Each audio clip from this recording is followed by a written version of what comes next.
On September 11th, 2001, starting at 8:46 a.m., the United States experienced a series of coordinated suicide attacks by Al-Qaeda. These were the worst terrorist events to ever happen on our soil.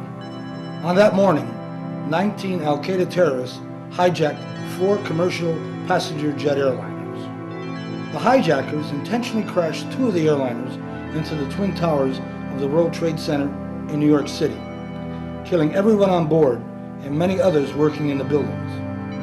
Both buildings collapsed within 2 hours, destroying nearby buildings and damaging others. The hijackers crashed a 3rd airliner into the Pentagon in Arlington, Virginia, just outside Washington, D.C.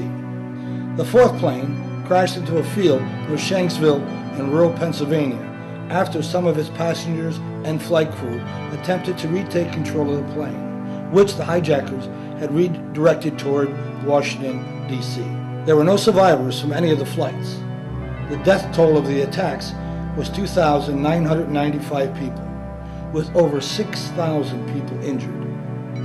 The overwhelming majority of casualties were civilians, including nationals of over 70 countries. Mayor Bloomberg of New York, at Commissioner Angelo Castillo's request, gave the city of Pembroke Pines a piece of one of the actual beams from the World Trade Center.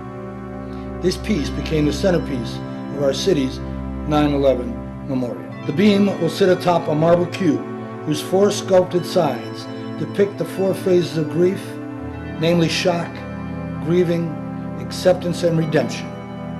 The dramatic marble sculpture by Menashe was his gift to the city to memorialize this horrific event. In addition, metal sculptor Felix Gonzalez created a replica of the Twin Towers, an 8-foot fireman, a little girl climbing out of the rubble, and a woman throwing herself down from the building. You cannot view these fabulous metal sculptures without transporting yourself to that day, that place and that time, and being moved to shed a tear or two for this country's loss on that final day, September 11th. Hi, I'm Mayor Frank Ortis. I just wanted to tell you that this city, the city of Pembroke Pines, has not forgotten the total devastation of 9/11.